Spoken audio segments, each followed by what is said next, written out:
বাংলাদেশের এক ছোট শহরে জন্ম হয়েছিল এক ছেলের। তার নাম সাকিব আল হাসান। ছোটবেলা থেকেই সে অন্যদের থেকে একটু আলাদা ছিল। যেখানে অন্য বাচ্চারা শুধু খেলাধুলা করত, সেখানে সাকিব খেলাটাকে ভালোবাসত নিজের জীবনের অংশ হিসেবে। গ্রামের মাঠে বল নিয়ে তার শুরু। ধুলো মাটির সেই মাঠেই গড়ে উঠেছিল তার স্বপ্ন। অনেক সময় তার কাছে ভালো ব্যাট ছিল না, ভালো বলও না, তবুও সে থামেনি। বন্ধুদের সাথে খেলার সময় সে সব সময় নিজের সেরাটা দিতে চাইত। কেউ যদি বলতো তুই পারবি না, তখন সে মনে মনে বলতো দেখিয়ে দেব একদিন।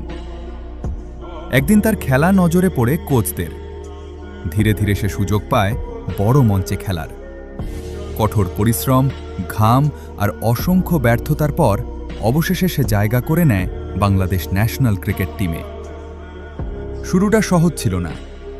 আন্তর্জাতিক ক্রিকেটে প্রথম দিকে সে অনেক চ্যালেঞ্জের মুখোমুখি হয়, কিন্তু সে হার মানেনি। প্রতিটা ভুল থেকে শিখেছে, প্রতিটা ম্যাচে নিজেকে আরও উন্নত করেছে। ধীরে ধীরে সাকিব আল হাসান হয়ে ওঠে বিশ্বের অন্যতম সেরা অলরাউন্ডার। তার ব্যাটে আসে ঝড়, বল হাতে আসে জাদু।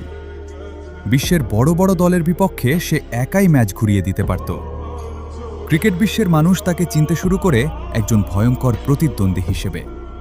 কিন্তু শুধু মাঠেই নয়, মাঠের বাইরেও তার জীবন ছিল সংগ্রামের।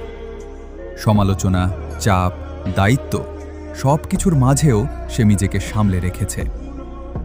দেশের জন্য কিছু করার ইচ্ছাই তাকে বারবার শক্তি দিয়েছে।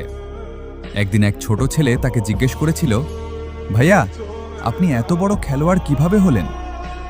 সাকিব হেসে বলেছিল, স্বপ্ন দেখো আর সেই স্বপ্নের জন্য লড়াই করো।